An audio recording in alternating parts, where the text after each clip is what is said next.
오늘 사도 바울은 에베소 교회 성도들을 향한 서신을 통해 이렇게 말하고 있습니다. 지금까지 우상 문화 속에서도 믿음을 지키고 사랑을 나누는 모습에 참 감사합니다. 그런데 우리 여기서 머무르지 말고 더욱 앞으로 나아갑시다. 그리고 교회의 머리 되시는 예수님을 열방에 증거합시다 라고 말입니다. 에베소 교회 성도들은 현재 예수님 안에서의 믿음과 성도들을 향한 사랑을 가지고 있습니다. 여기에 더해서 사도 바울은 그들이 더욱 신앙의 진보를 이루어내기를 하나님께 간구하고 또한 그 진보를 통해 교회의 머리 되시는 예수님을 증거하기를 바라고 있습니다. 그래서 저는 오늘 본문에 기록된 내용을 바탕으로 세 가지 질문을 통해 사도 바울의 마음을 여러분들과 함께 나눠보고자 합니다. 첫 번째, 왜 사도 바울은 에베소 교회 성도들의 믿음과 사랑에 유독 감사하고 있는가? 왜 사도 바울은 에베소 교회 성도들의 믿음과 사랑에 유독 감사하고 있는가? 그 이유는 그들이 너무나 어려운 상황에 있었지만 그들은 예수님께 대한 믿음과 성도 간의 사랑을 지켜냈기 때문입니다. 에베소라는 도시는 아주 강력한 우상 문화가 발달했던 곳이었습니다. 이곳에는 길이는 100m, 너비는 60m가 넘는 거대한 아르테미스 신전이라는 것이 있었습니다. 이 신전은 그리스 신화에 나오는 제우스의 자녀이자 사냥의 신인 아르테미스 여신을 숭배하는 곳이었습니다. 그리스 본토에서는 이 여신을 사냥의 신으로 숭배하였는데 에베소라는 도시에서는 이것이 변질되어서 다산의 여신으로 숭배를 하였습니다. 사도 바울은 이 우상 문화를 이기기 위해 두라노 서원에서 2년 동안 매일 말씀을 전하기도 하였습니다. 그렇다 보니 16절에서 너희로 말미암아 감사하기를 그치지 아니하고, 사도 바울은 이 우상 문화를 이겨낸 에베소 교회 성도들이 너무나 감사한 것입니다. 그래서 사도 바울은 오늘 본문을 통해 먼저는 에베소 교회 성도들의 깊은 믿음과 풍성한 사랑에 대해 감사하고 있습니다. 우리 본문 15절과 16절을 다 같이 한번 읽어보겠습니다. 본문 15절과 16절 말씀입니다. 이로 말미암아 주 예수 안에서 너희 믿음과 모든 성도를 향한 사랑을 나도 듣고 내가 기도할 때에 기억하며 너희로 말미암아 감사하기를 그치지 아니하고. 믿음과 사랑이라고 하는 것은 세상과는 구별된 아주 독특한 성질의 것들입니다. 이것은 뗄래야 뗄 수가 없는 것이에요. 믿음과 사랑은 뗄래야 뗄 수가 없는 것입니다. 데살로니가후서 1장 3절에도 보면 이런 말씀이 있습니다. 형제들아, 우리가 너희를 위하여 항상 하나님께 감사할지니 이것이 당연함은 너희의 믿음이 더욱 자라고 너희가 다 각기 서로 사랑함이 풍성함이니. 사도 바울은 데살로니가 교회 성도들의 믿음과 사랑에 대해서도 이렇게 감사하다고 고백을 했었습니다. 여러분, 믿음은 있는데 사랑이 없을 수가 있습니까? 아니면 사랑은 있는데 믿음이 없을 수가 있나요? 믿음과 사랑은 절대로 따로 떼어서 생각할 수가 없는 것입니다. 이것은 반드시 같이 가는 것이에요. 에베소 교회 성도들은 진리를 지켜내기 위해 우상 문화와 싸우는 중에서도, 이 영적 전쟁을 하는 중에서도 사랑을 잃지 않았습니다. 이것은 매우 중요한 사실입니다. 자신의 믿음을 지키기 위해 또는 자신의 소망을 이루기 위해 사랑을 뒤로 할 수가 있는 것입니까? 그렇게 할 수가 없는 것입니다. 그래서 사도 바울은 고린도 교회 성도들이 분열하는 모습을 보면서 믿음, 소망, 사랑, 그 중에 제일이 사랑이라고 말을 한 것입니다. 그럼 다른 한편으로 성도들 간의 사랑이 넘쳐나고 이웃을 정성으로 섬긴다고 해서 주님을 향한 믿음이 있는 교회라고 말할 수 있습니까?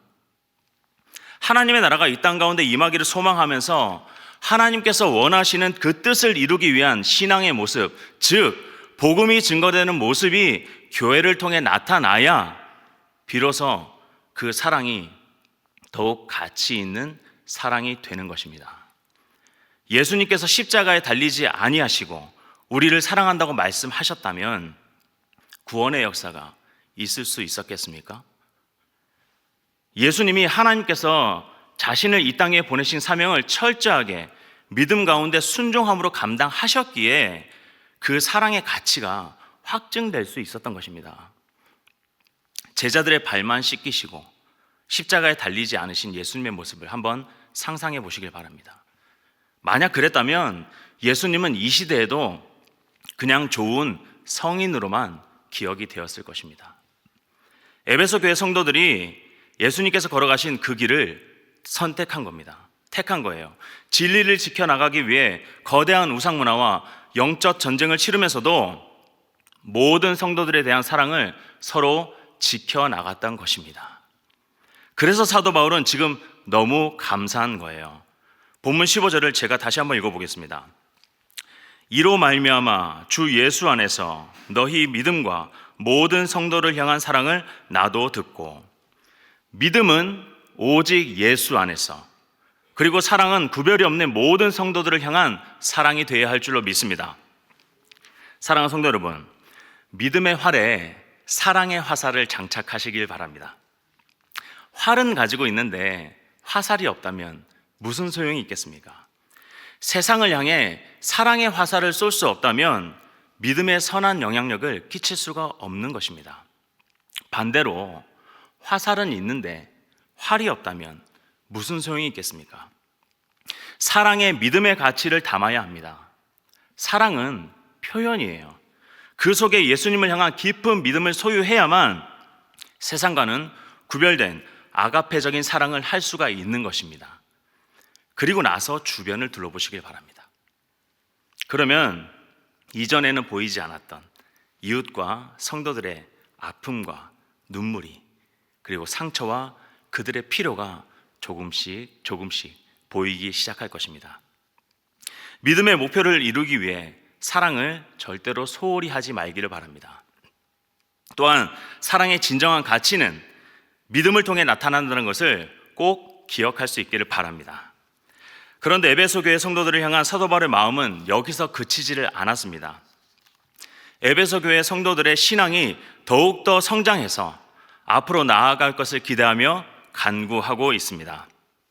자, 여기서 두 번째 질문입니다.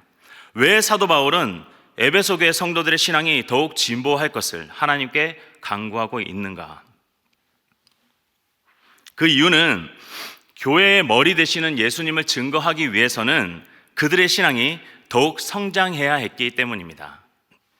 본문 17절에서 21절까지의 내용이 그들의 신앙이 어떤 모습으로 진보해야 하는지를 말해주고 있습니다. 먼저 본문 17절입니다. 우리 17절 다 같이 한번 봉독해 보겠습니다. 우리 주 예수 그리스도의 하나님, 영광의 아버지께서 지혜와 계시의 영을 너희에게 주사 하나님을 알게 하시고. 사도 바울은 17절 동에 에베소 교회 성도들이 어떻게 신앙의 진보를 이룰 수 있는지 그 방법을 기록하고 있습니다. 바로 성령님의 인도하심입니다. 본문을 보면 중요한 표현이 하나 나옵니다. 지혜와 계시의 영을 너희에게 주사. 여기서 말하는 지혜와 계시의 영이 바로 성령님입니다.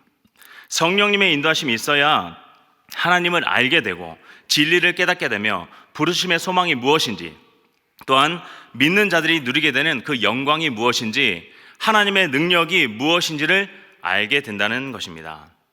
그런데 이미 우리에게는 성령님이 계시는데 왜 우리는 이것을 간구해야 하는 것일까요? 그것은 우리의 영적인 눈이 어두워져 있기 때문입니다. 여러분, 일식현상 아시죠? 일식현상. 태양과 지구 사이에 달이 딱 끼어 들어오는 현상. 마치 달이 태양을 삼켜버린 것처럼 보이는 모습이죠.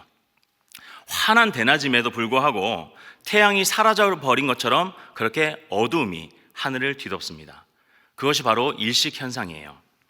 우리의 신앙생활 속에서도 이러한 일식현상이 나타날 때가 있다는 겁니다.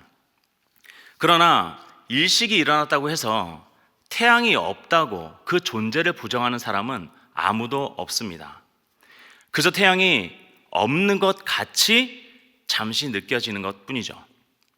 하나님께 대한 우리의 신앙도 이러할 때가 있는 것 같습니다. 하나님께서 계시는 것은 분명한데 하나님이 어떠한 분이신지, 또한 말씀을 읽고는 있는데 이것이 무슨 뜻인지, 왜 나를 부르셨고 내가 누리는 하나님의 그 영광, 그 은혜가 무엇인지, 하나님께서는 나에게 어떠한 능력을 주셨는지 그것을 잘 모를 때가 있다는 것입니다. 그런데 우리는 이것을 스스로 깨달을 수가 없습니다. 왜냐하면 우리는 스스로 존재하는 자들이 아니기 때문입니다. 우리는 피조물이기 때문이에요.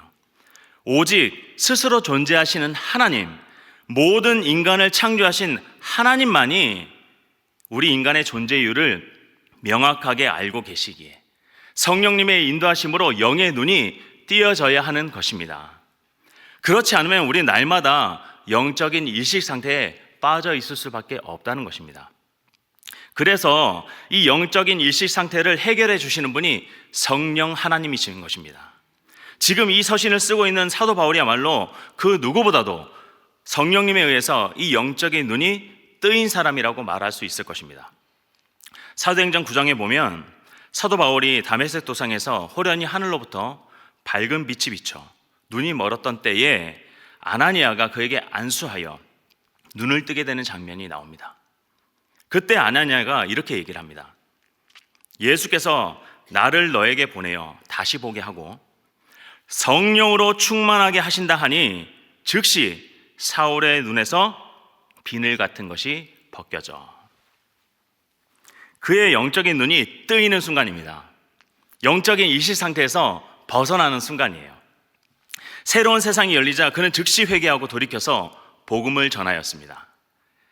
왜냐하면 하나님을 바로 알게 되었고 말씀의 진리, 그것이 무엇인지를 깨닫게 되었고 사도 바울 자신을 왜 하나님께서 부르셨는지, 또한 지금까지 살아오면서 자신에게 베풀어 주신 하나님의 은혜가 무엇인지, 또한 자신에게 부여된 그 능력, 하나님께서 주신 능력이 무엇인지를 깨달았기 때문입니다.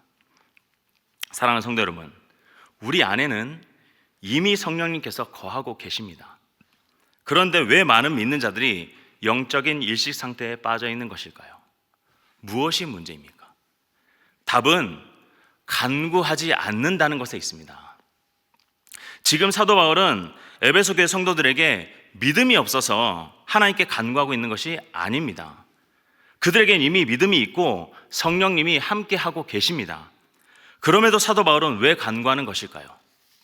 그것은 성령 충만함의 역사를 기대하기 때문입니다.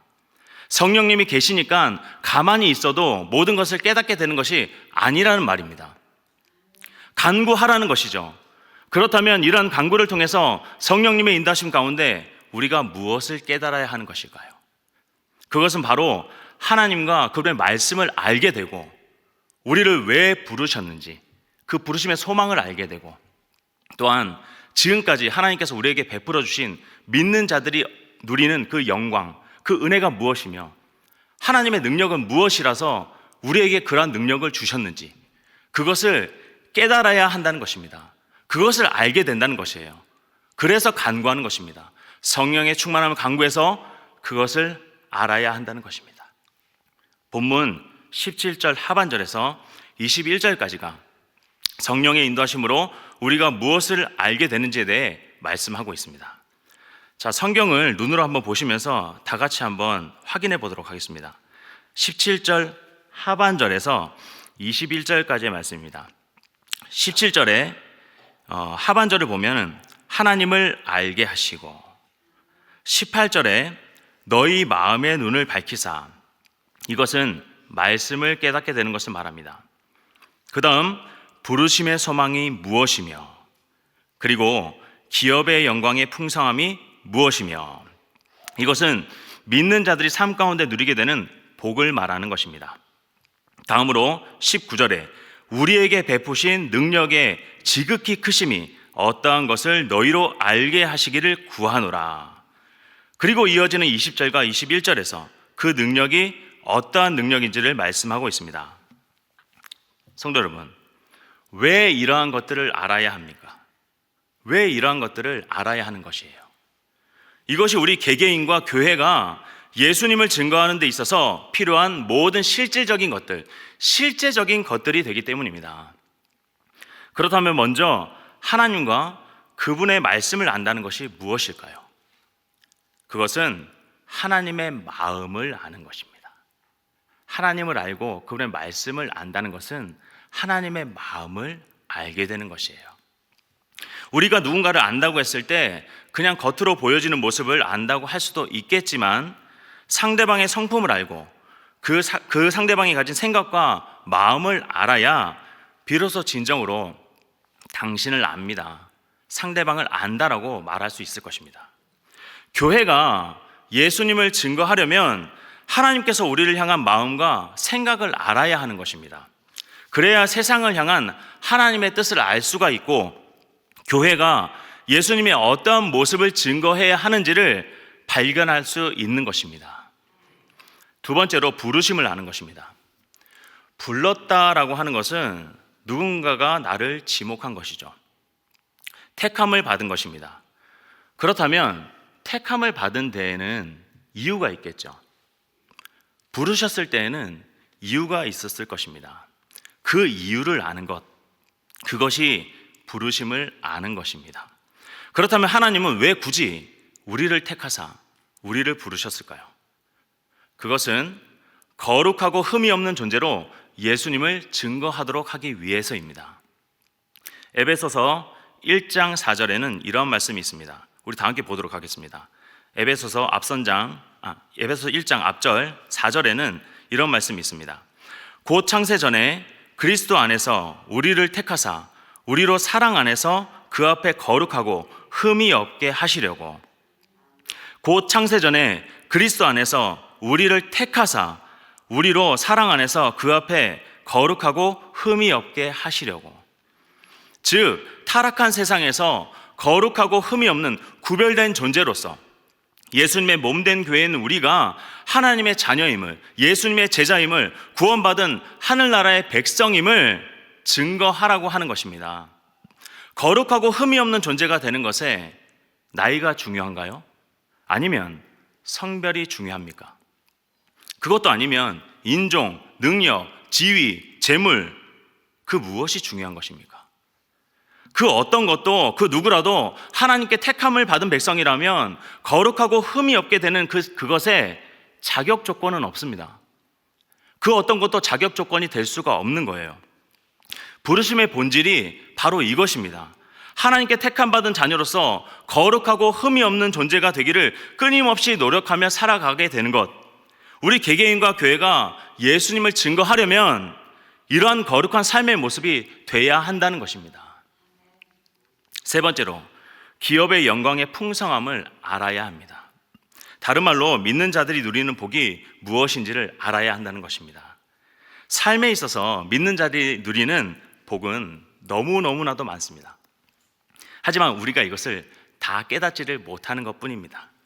가진 것이 없지만 부유한 자로, 실패하여도 절대로 절망하지 아니하며 뺨을 맞아도 상대를 사랑할 줄 알게 되고 또한 눈물을 흘리는 가운데서도 기뻐하며 감사할 줄 아는 삶, 이것이 교회의 머리 되시는 예수님을 증거하는 모습이 된다라는 것입니다. 사도 바울은 에베소 교회 성도들과 지금 이 시대를 살아가고 있는 우리들에게 이것을 알게 되기를 원하고 있는 것입니다. 네 번째, 하나님의 능력이 무엇인지를 알아야 합니다. 지금 본문은 엄청난 하나님의 능력을 증거하고 있습니다. 이 능력은 죽은 자를 살리시고 모든 통치, 권세, 능력, 주권이 지금 이 세상뿐 아니라 앞으로 다가올 세상에서도 일컫게 되는 능력이라고 말씀하고 있습니다. 이 능력은 모든 이름 위에 뛰어나게 하신 그리스도 안에서 역사하는 것입니다. 이것을 누구에게 베풀어 주신다고 하십니까? 바로 우리에게 베풀어 주신다고 지금 말씀하고 있습니다. 그래서 우리는 못할 것이 없는 것입니다. 교회의 머리 되시는 예수님을 증거하겠다는 이 정직한 신앙의 고백만 있다면 능력은 하나님께서 주시는 것입니다. 우리는 주님의 몸된 교회로서 이러한 것들을 증거해야 하는 것입니다. 이것이 증거될 때에 예수님의 충만함이 교회를 통해 나타나게 되는 것입니다. 우리 교회도 더욱 신앙의 진보를 이뤄내서 예수님만을 증거하게 될 수 있기를 간절히 소망합니다. 끝으로 세 번째 질문입니다. 왜 사도 바울은 에베소 교회 성도들이 예수님을 충만하게 드러내야 한다고 하는가? 왜 사도 바울은 에베소 교회 성도들이 예수님을 충만하게 드러내야 한다고 하는가? 그 이유는 예수님께서 교회의 머리가 되시며 그분을 믿는 에베소 교회 성도들과 또한 이 시대를 살아가고 있는 우리들은 몸된 교회가 되기 때문입니다.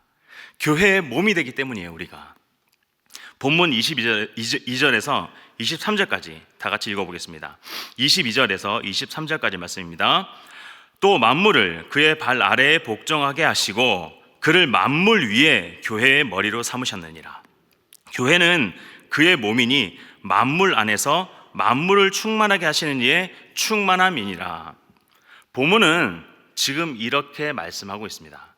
만물 위에 교회를 세우셨고 그 교회의 머리 되시는 분이 바로 예수님이시다. 그리고 교회는 그의 몸이니 그분의 충만함을 나타내야 한다라는 말입니다. 인간의 몸을 이루고 있는 각 부분은 뇌가 지시하는 것에 반응을 합니다. 교회도 똑같습니다. 우리는 머리 되시는 예수님의 가르침과 그 복음의 역사에 반응을 해야 하는 것입니다. 그런데 이 반응이 시원치 않은 교회들이 참 많습니다. 생각처럼 몸이 움직이질 않는 거죠. 예수님의 가르침과 그 복음의 역사에 반응을 하지 않는 거예요. 이 땅 위에는 참 많은 교회들이 있습니다. 그런데 안타까운 것은 정말 교회다운 교회를 찾아보기가 힘들다는 것입니다. 비전은 성취하고 있는데 사랑이 없는 교회, 사랑은 있는데 하나님의 나라에는 관심이 없는 교회, 성령님이 아닌 인간의 노력으로 안간 힘을 쓰는 교회, 모든 이름 위에 뛰어나신 교회의 머리가 되시는 예수님이 증거되지 않는 교회, 믿는 자들에게나 믿지 않는 자들에게나 그렇게 손가락질을 받는 교회라면 이 중에 하나는 해당되지 않을까 생각해 봅니다. 이와는 반대로 교회의 머리 되시는 예수님만이 증거되는 교회도 물론 존재합니다. 저는 이런 교회가 우리 교회라고 생각합니다. 우리 교회인 줄로 믿습니다. 또한 우리 교회가 더욱 깊은 믿음과 풍성한 사랑 가운데 성령의 충만함을 받아 예수님만을 증거하는 교회로 세상을, 이 세계를 이끌어갈 수 있기를 소망합니다. 2025년 새해를 맞이하였습니다. 저는 주님께서 우리 교회에 이러한 새 일을 행하여 주실 것을 간구하며 기대하고 있습니다. 사랑하는 성도 여러분, 말씀을 정리하겠습니다. 믿음과 사랑을 바탕으로 성령의 인도하심을 간구하시길 바랍니다. 왜냐하면 우리가 하나님과 그분의 말씀을 알고 부르심의 소망을 알게 되며 또한 믿는 자들이 누리는 그 풍성함의 은혜가 무엇인지를 알게 되고 하나님의 능력, 그것이 무엇인지를 알게 되고 그 베풀으신 능력 가운데 성령의 충만함을 받아 교회의 머리 되시는 예수님만을 증거할 수 있기를 간절히 소망합니다. 그래서 오늘 하루도 우리에게 주신 이 말씀을 붙들고 믿음과 사랑 안에서 성령의 충만함으로 예수님만을 증거할 수 있는 주님의 몸된 교회로 살아갈 수 있기를 주님의 이름으로 축원합니다.